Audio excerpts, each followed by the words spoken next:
Hi, my name is Michael Kazapides. I am the Associate Principal Bass of the Phoenix Symphony, and we're going to do our regional and all-state excerpts, and hopefully we'll give you some advice on how to make them sound their best.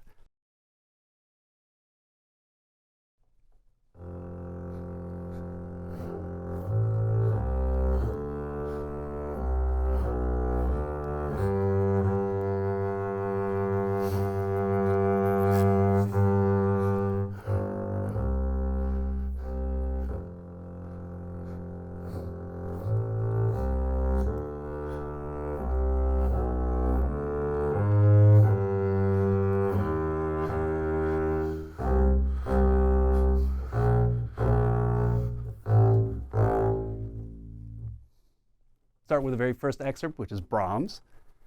When we're playing Brahms, we want a nice, big, lush, warm sound. And for those of you who can do vibrato, we are going to need vibrato, and we're going to need vibrato on absolutely every single note. We don't want the vibrato to ever stop, so it's absolutely continuous, even when you are shifting. I'm even going to close. I'm not going to play open strings. I'm going to close those strings just so that I can get the vibrato on them. Like close. If you watch that, my fingers never stop vibrating. So if you can do that, that would be great. Before you start playing an excerpt, any excerpt, in this one you want to get the pulse. And here we're gonna bring it down to the quarter notes. So think of those quarter notes in your head before you start. And that will be your new heartbeat. They're not too much technically demanding in this, so we're going to make sure the small things are good. We need the dynamics to really come across. So we're going to start very piano. We've got 3 bars to crescendo to a very nice, big, warm sound.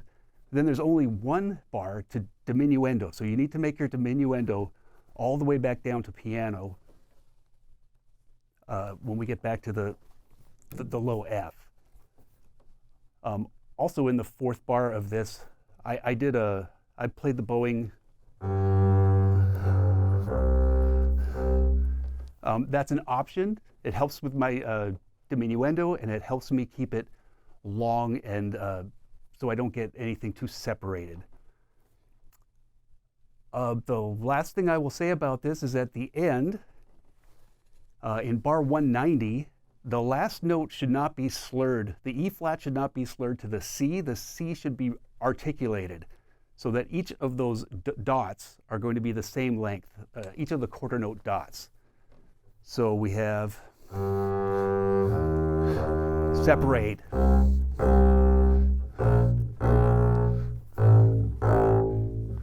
So those are big, fat Brahms dots. Those are not cute little Mozart dots. And the accents are very horizontal. I'm worried more about being more horizontal on the accents than digging down. We do certainly dig down a little bit, but I don't want them to be too harsh. But make sure each of those sound exactly the same. Bum, bum, bum, bum.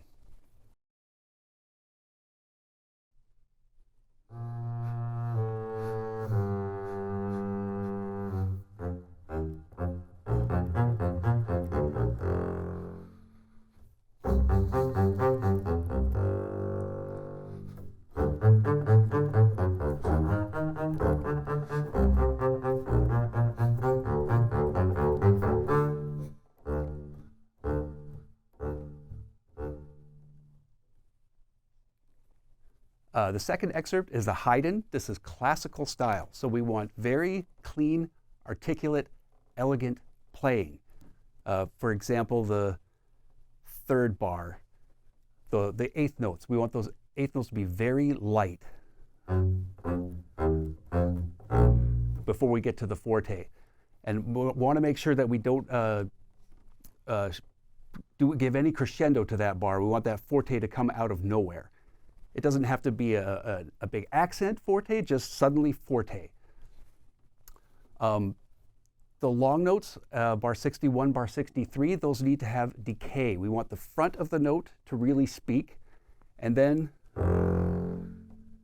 and it is absolutely the correct style to cut them a little bit short, get your bow back into position, place, and go again, like the second one.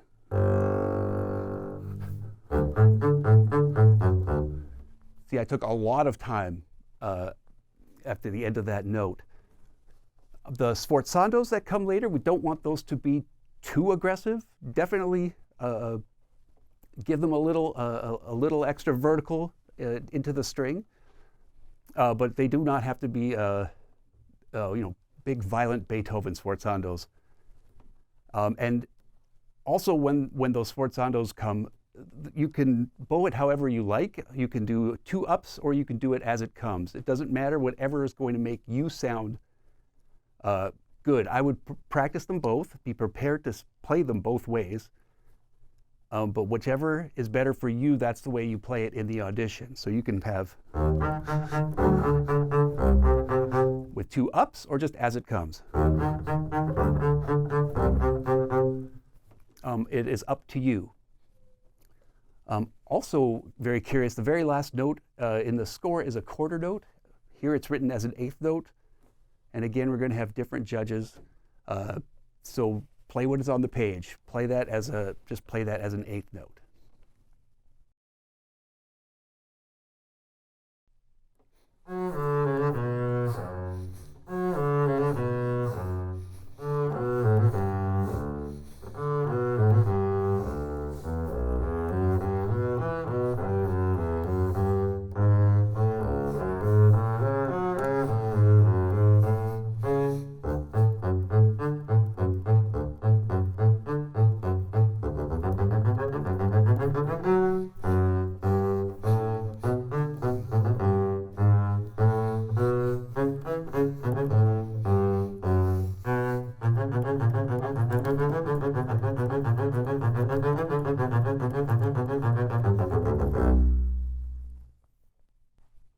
For this third excerpt is Mendelssohn.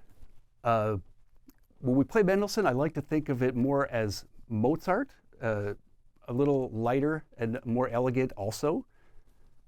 We don't want this to get too heavy. For the first line, you can definitely break up these slurs. I chose to start up bow because I like to kind of phrase to the middle of the bar.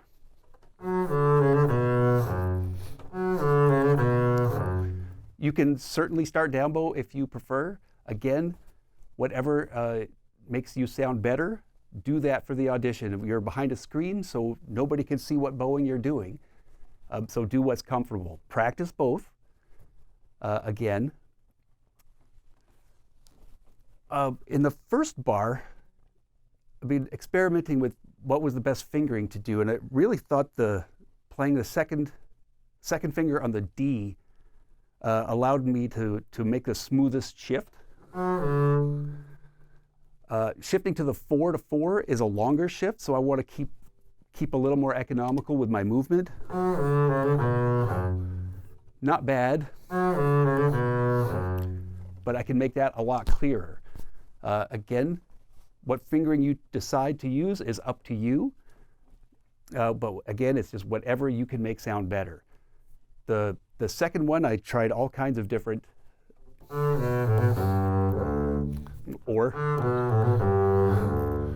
I went with that, playing across and playing on the D string. When you're practicing these things, make sure you are practicing with a metronome. Very, very important. I was practicing this with a metronome, and I did not realize bar 234 and 235, I was rushing it. So I even put a little backwards arrow in my part to make sure when I get to those 8th notes that I keep them very steady. The following bar, the 16th notes, you can play this all sort of in a pivot position. You can also play it like that with the open D strings. Whatever you do, either way you do it, after you play the high D, play the next F sharp with your first finger. That is not economical. We've got fast notes to play. We need efficiency of our movement. So if you're going to play the open G and go up the G string again, it's fine. If you want to play it here, that's fine. But play first finger on that F sharp. Again, we've got accents. Make those accents, again, not too heavy. It's more about the clean articulation than having this big accented boomy sound. It's not part of the music right there. We just want the clarity and the articulation. And when you're doing the, again, 16th notes at the end, we're trying to work out a fingering that will be the most efficient.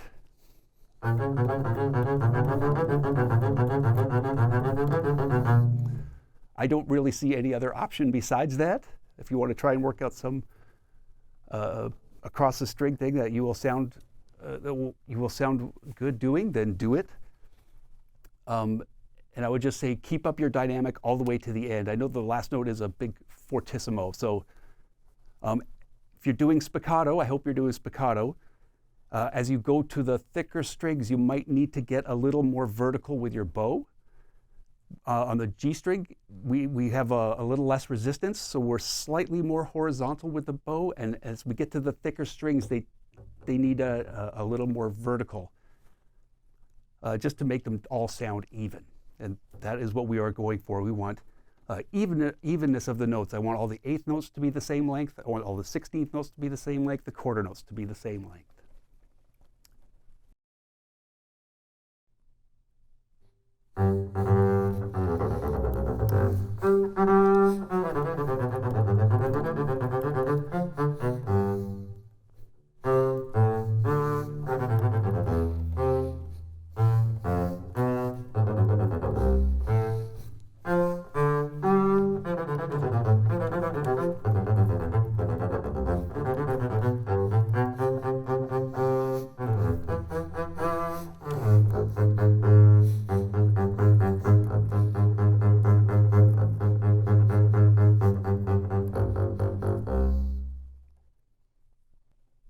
For the 4th excerpt, we have Mozart, classical style again, but this is his last symphony, so I think it's all right for this to be a little bit more aggressive, just a little bit.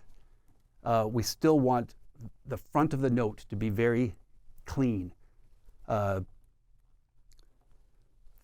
example, all these half notes, they have dots on them. Because this is the classical period, we should already know, like, those dots don't even need to be there. We should just assume that those are going to be short. Oops, sorry. And very important, it happens all the time in this, when we have these tied notes. Again, to clip them a little early, get your bow planted, and start with your bow from the string after that.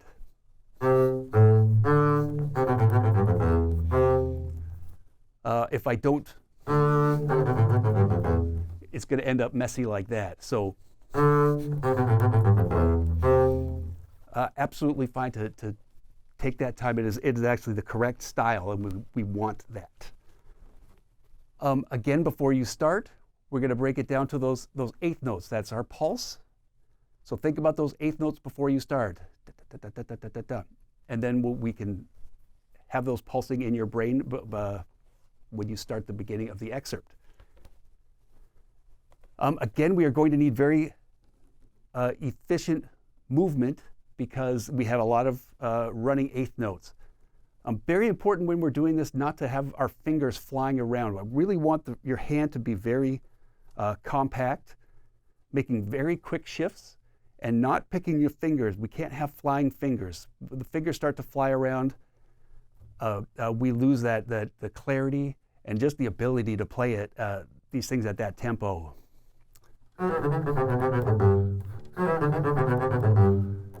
So you'll notice my fingers, I just pick them up as little as I can from the fingerboard. People are worried about the 16th notes that come later.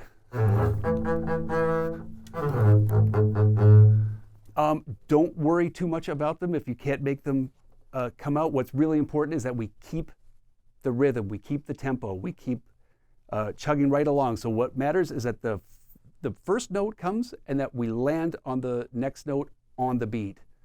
So even if it ends up being muddy, as long as we hear that E, that's the most important thing. And I would recommend for the second one, doing this fingering, 4, 1. 4, 1, 4, 2, 1. It's a little odd, but it works.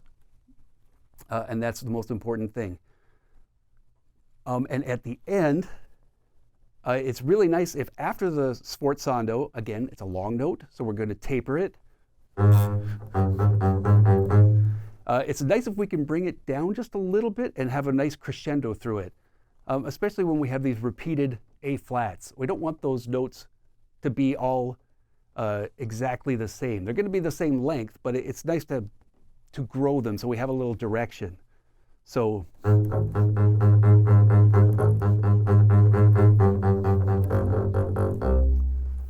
we're really driving towards the end.